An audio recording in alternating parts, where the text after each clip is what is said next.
Hello, everyone, and welcome to another episode of the Author of Your Own Story show, Daily Growth Hacks. I am super excited to have a colleague as well as a friend, Chandler Walker here, visiting us online. And we're going to talk today a little bit about his story. But for those that you don't know, well, first of all, Chandler, thanks for being here, man. Yeah, thanks for having me. I'm super pumped to be on here and super pumped to help you inspire the world. We're both on similar missions, and every time you and I talk together, I learn a new layer about you, and it almost seems like we have another similarity every time we have a conversation, which is super cool and also very rare because there's very few people who are as weird as I am and crazy enough to start multiple businesses while having a young family. You are one of those crazy people that I cherish as well.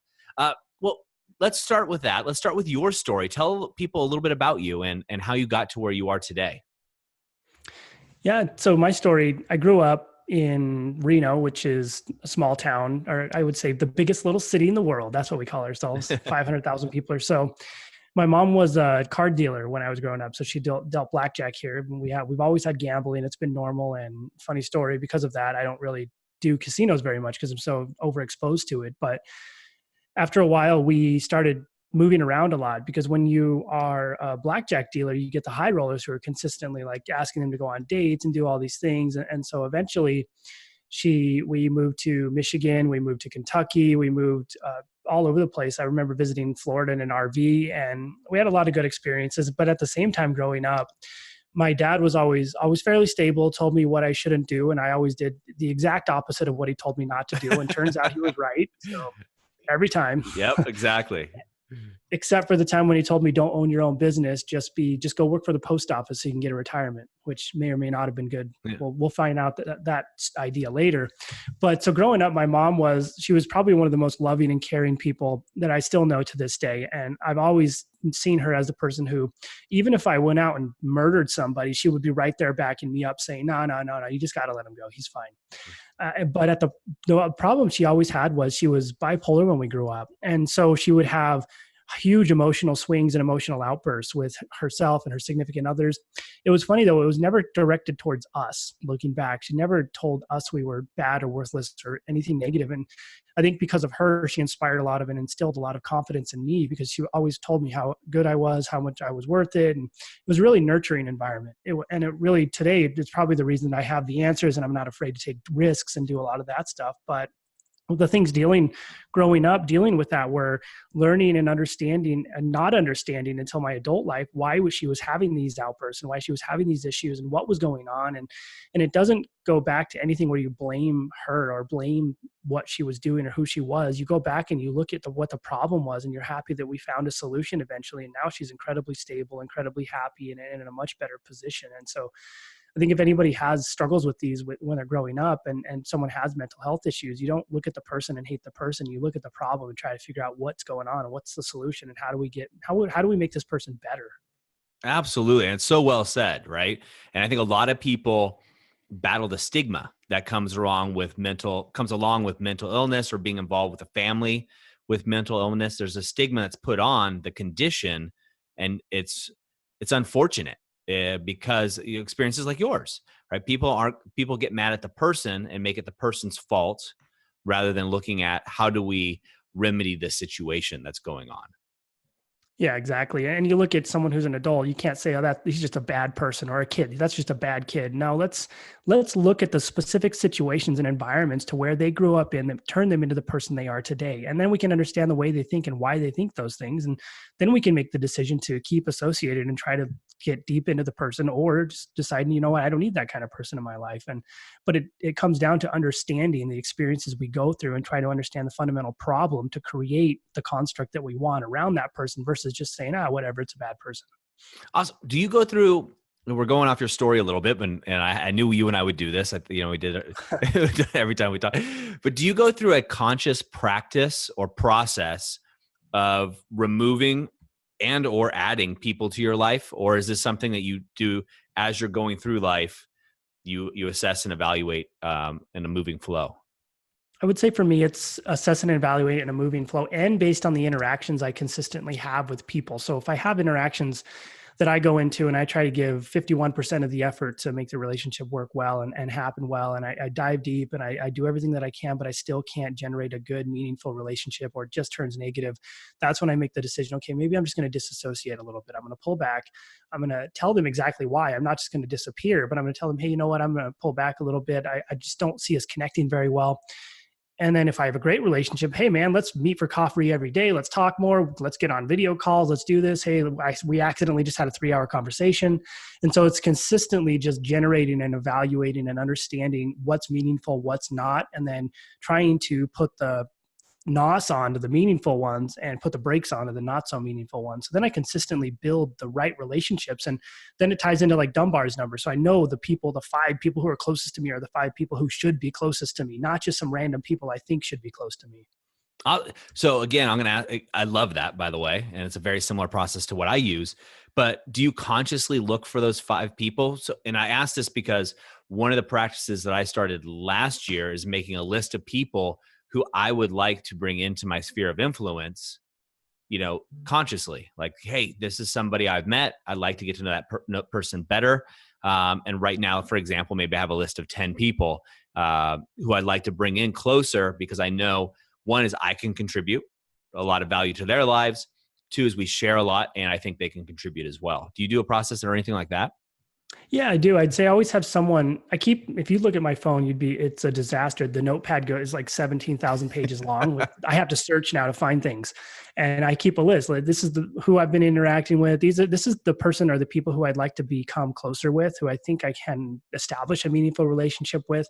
And these are the people who I just can't connect with. And I don't think I should continue moving forward with any sort of meaningful relationship with. And you just consistently create, write, and design a flow around that. And it's funny, in the Culture of Care course I'm working on, it's one of the processes. Write down the positive influences in your life, and then write down, how do you connect with these people more often? Now write down the negative influences in your life. Now you need to write a letter to them, or call them, or make some sort of interaction that provides closure in that relationship. And then you continue driving forward with that positive negative interaction to get the right people at the right time.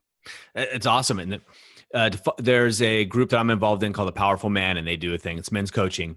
And one of the things that they have the men do is write down the items in their lives that are negative, right? Not only people, but also places and things. They take it, that next level. And it's really amazing for me to see what people are writing down, because you assume that it's going to be the same things, right? Strip clubs, bars, etc.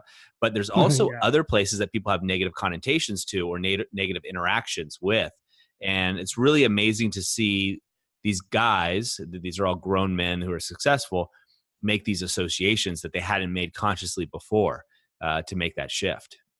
Yeah, and that's a good point. And there's the concept of kindness priming. So you have someone write down, what are the places that as soon as you walk in the door, you have a smile on your face. Mm-hmm. These are the places that have primed you for kindness and primed you to want to smile and want to be pumped and excited before you even walk in the door. And then you say, okay, now what are the places that prime me for negativity, or prime me to frown and be like, oh God, I have to go to this place. I'm not happy. I'm just going to cry man tears. And then you organize and design your life. How can I create more places that are primed for kindness in my life? And how can I remove the negative constructs and the negative priming places? That's awesome. Well, I knew when I was getting on this conversation with you, it was definitely primed for positivity. So I had a big smile on my face. Well, let's talk a little bit more about your story, because, like as I always say, you and I can go off on a lot of tangents. Fast forward to today, right? So you grew up in this environment, you're traveling a lot as a kid, your mom was bipolar, and here you are today, what I would quantify as a very successful serial entrepreneur, new father, relatively new father. Tell everybody, where are you now? Yeah, so I got out of high school, went to university for biology and biochemistry. I was going to pursue a med school pathway, decided that I wanted to go more of a whole health pathway. I didn't necessarily want the ability to prescribe pills, because I wanted to give people the opportunity to get better. And that led to opening up Stone Age Fuel initially, which was my first business focused on health and wellness and really bridging the gap between the medical community and people actually getting better, and not just being a big booty boot camp. And so that fast forwarded into, I jumped on with the Mad Lab business group. We rebuilt and reorganized the whole organization and got them sustainable systems and processes and structures that allowed them to move forward. We opened up a media company to help people tell their story at one point. And then now the biggest project that I'm on is, I would say it's a collective coalition of everything that I've been working on the past since college, basically, which my focus was the gut-brain connection. And so now it's working on the culture of care, which is probably the sixth business that I've opened up and run and operate. And the good thing about this now is I have all the tools that I need to build this from all my interactions in the previous atmosphere. And so I've learned how to build the curriculum, how to build the plan, how to build the structure, and how to organize it. And I have the time and the availability to make it work, because I've learned smart work is a lot better than hard work in the current date and time. Because if I don't focus on smart work, I just put my head down and I wake up and it's 14 hours later and there's a cheeseburger wrapper on my chest, there's a liter of cola in the corner, and I have no idea what happened. Yep. No, we've all seen that picture, unfortunately. And and all of us have been through that. So let's talk about the culture of care. What spawned this desire really to bring this forward and into fruition? Yeah. So when in Stone Age Fuel, I realized that we were helping people fix their gut health, fix their nutritional health. We were doing personal training and getting their fitness in order. And then I got to the Mad Lab group and I was working with people in the business realm and trying to get them into a position where they could be sustainable and profitable. And then even with Out of the Cave, what I found was if you weren't in the right mindset and if your mental health wasn't in order and you were struggling with demons and problems, none of this was going to work and none of this was going to matter, because you're going to destroy your own destiny.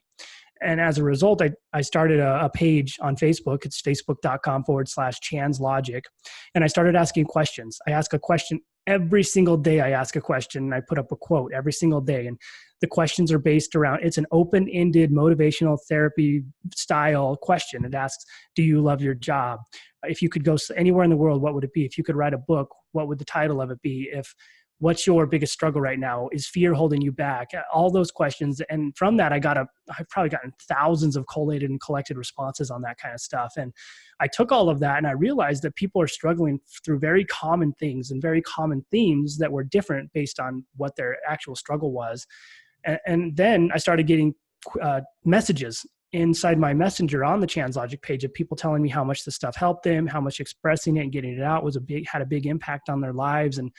And so as a result, what I realized was that what I built was essentially a cognitive behavior therapy course that I didn't even realize at the time, just by asking open-ended question, providing the interviewing aspect, giving these quotes. And these quotes aren't I just don't go on the internet and rip them off. I literally make them all by myself. And I put the quote on a picture that I took somewhere in the world.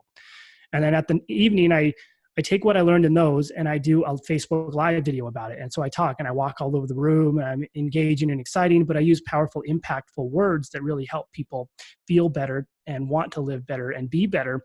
And as a result, I have probably 1 million data points and data sets on mindset, mental health, motivation, cognitive behavior therapy, and the atmosphere and aspect that's required to make it better. And so then I realized it came right back to the beginning from biochem. I wanted to focus on the gut-brain connection. And so if I want to focus on the gut-brain connection, I need to focus on the brain first. And if you can't fix the brain, nothing else will work. Awesome, man. So I know there's a lot of people listening to this and they're going, okay, this guy's obviously gifted. He's inherited a lot of money and, he's got a staff of about 600 people behind him. How do you make it all work in your current lifestyle? You're a father, husband, and entrepreneur. How do you balance all of this, things that you've got going on? Yeah. So I've learned that time needs to be the most important thing that I keep close to me. And I keep it, time's probably my most serious construct to hide almost. And so giving someone my time is probably the biggest impactful thing I can offer right now. But outside of that, one of the biggest things that's made all of this work and all of this structure long-term and not fall apart, not just depend on me, is really understanding how to build systems around everything. And I do feel as though you need to be humanistic in your environments and interactions, and you shouldn't use bots and be fake. But at the same time, you need to build systems that allow you to leverage a bunch of different things at once. So you're not doing it all. Like if I send the same email 3 times, that needs to be turned into a system. If I tell someone to do the same thing 3 times, that needs to go into my staff training manual.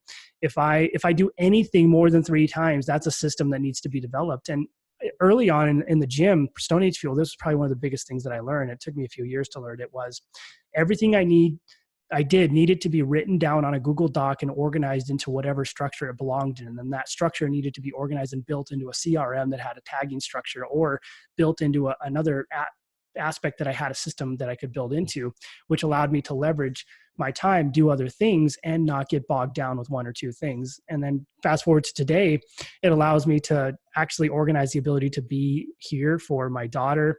It allows me to be able to organize the ability to do what I want to do when I want to do it, and give people my time or not. And if they don't get my time, then they're not in a position to need it right now, which is one of the hardest things I think for new and upcoming entrepreneurs. Is your time is incredibly valuable. It's an asset. And if you just give it away to everybody, nobody's going to value it, and you're not going to value yourself. So true. So true.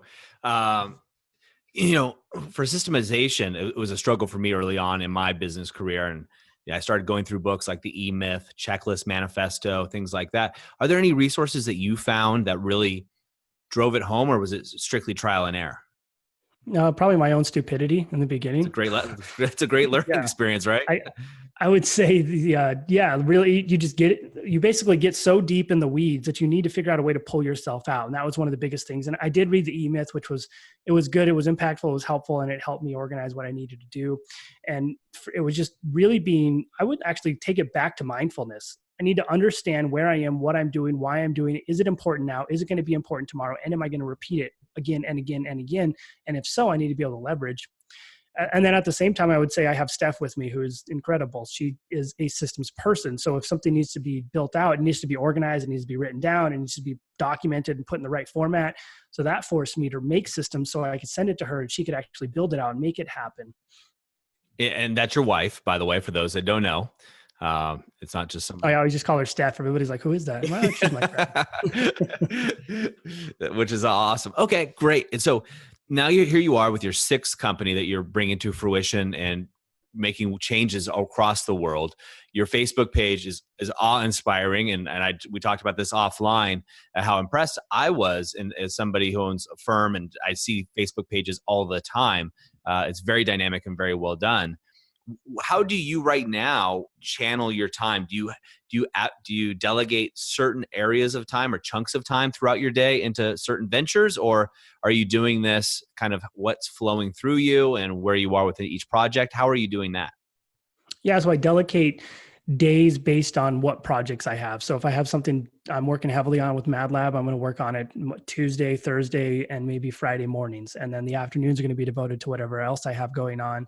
I try to organize almost a sprint. So it's a 4 to 6 week sprint where I have 2 or 3 projects I'm working heavily on and deeply on. And then I switch it out and move on and go into the next project, or continue working on it if I need to, and then take a rebreather after the sprint. So after 4 weeks of diving deep into these things, I'm going to take a week where I relax, let my brain recharge, and I stop thinking so heavily about stuff. So it allows me to pull myself out of the weeds again and be fresh to actually think right and be capable of, I would say, better thinking, creative thinking. Awesome. Yeah. Well, thinking time, right? Thinking time, I think, is the most important time of any entrepreneur or business owner to have. People listening to the show hear me say this way too much, but it's Think and Grow Rich is the seminal book on business and personal development. It's not Work and Grow Rich or Manifest and Grow Rich or anything along those lines. Yeah, exactly. Which is awesome. Well, so the person that's listening to this right now, and I can think of a couple people who write in often after our shows, and they're looking to take that first step, right? They're working a 9 to 5 or a typical job, and they have a dream. They have a passion that's a burning desire within them that they want to bring out to the world. But something keeps stopping them from taking that next step. What would you say to them?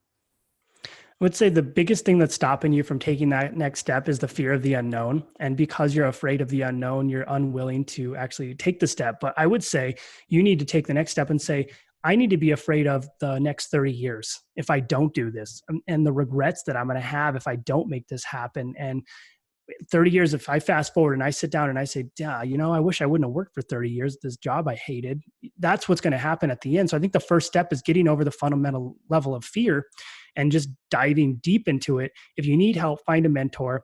But I also like to dip my toes a little bit into it at the same time, because when you make that commitment, a lot of the time we think we have this passion and we think we need to do this right now. But when we get balls deep into it, what happens is you hate it and you don't want to do it anymore. You realize that you thought it was a passion, but you really just like to do it. You don't necessarily like to teach it or do the business side of it. So you really need to dip your toes into it, or have complete systems and complete structures and strategies in order to not have you be the person who's doing this 24/7, because that's ultimately what's going to make you hate it.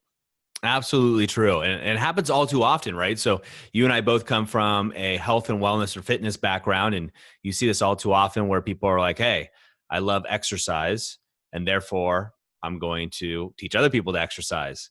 Well, it's a different Yeah, ball game. that's right. 12 hours later after coaching, you're like, yeah, you know what? I hate this now. I haven't worked out in 3 weeks. Yeah, exactly. Yeah, I call it the trainer's paradox. It seems to happen about 2 to 3 years into training that you notice that the trainer starts to gain weight and starts, going through these things because they no longer want to go back to work to do what they love, which is exercising, right? Exactly. And people And I can find say the I went through similarities. that. I went through that our first year opening in the gym. We were there. I was like a vampire. I got there at 5 a.m. and I left at about 9 or 10 p.m.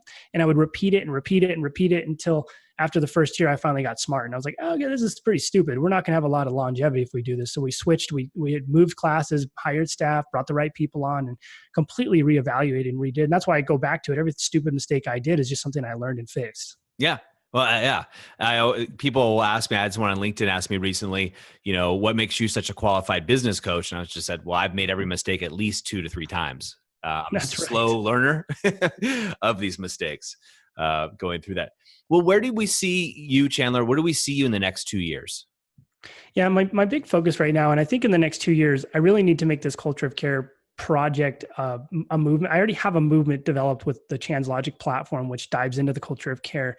And so I need to make this something that's at the lack of a better term, a transformational experience for people, something that really shifts, adjusts and make the mindset better. And at the same time, I've been working with a lot of medical providers to go through the course, to understand the course, to give me their feedback and to make it better or say it's terrible or say it's good. And most of them have said it's amazing. And so the goal with that is to make this an opportunity for post-care after mental health sessions and after healthcare. And when you're in a position to where you're done with your therapy, but it's likely that you're going to relapse and you're not going to see the significant benefits long-term, this is something you can go into to bridge that gap to when you're sitting at home by yourself, and you'll have the opportunity to take the course. You'll be in a focused private Facebook group where you have a community of your peers to talk to and go back and forth. And so I think this really takes the lack of healthcare providers that we have today and creates a new solution, maybe a new disruptive healthcare style solution that allows more people to get help by the right people and the right providers at the right time, not just having to go to sessions all the time.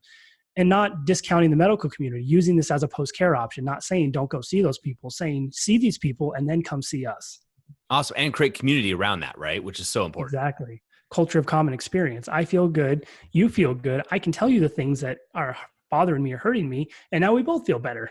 Yeah, absolutely. Everybody needs community, especially in this day and age where things are so, we have more friends on social media, but yet interactions are so few and far between, which is unfortunate. So I'm glad you're bringing that to community.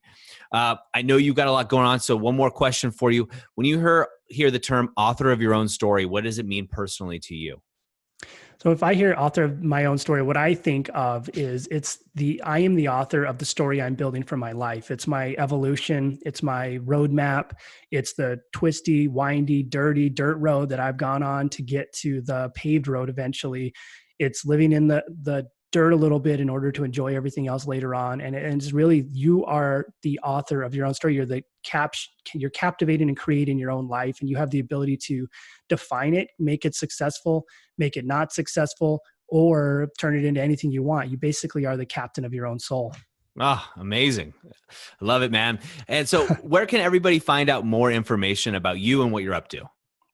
Yeah, so if you want to find out more about me, what I like to do is send you over to my Facebook page. It's just facebook.com/Chan's Logic.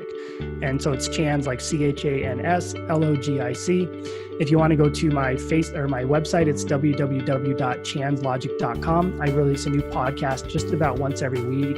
And then on Facebook, you can see my questions, the quotes, and the everyday Facebook Live, basically. And I think you can dive deep into that and have fun. And you can send me a message if you have questions. Awesome. Making yourself accessible. I love that about you. Well, awesome, man. It's been fun for me. And we're definitely, as we talked before, we're going to have you back again because you can talk about just about every subject that you and I can riff on. So thank you again for making the time. Yeah, thanks for having me. I'm pumped to jump on this show and to help us build this culture of caring and take over the world in a positive way. I love it. World domination. That's right. I have a question for you. What if you could transform your life for the better in just 90 days? Would you do it? Our 90-Day Game is an online program and community created for people like you who are ready to make a shift and take those dreams and goals they've been talking about for years and turn them into a reality within 90 days. Go to authorofyourownstory.com/90-day-game and turn your goals into reality. And don't forget to be the author of your own story.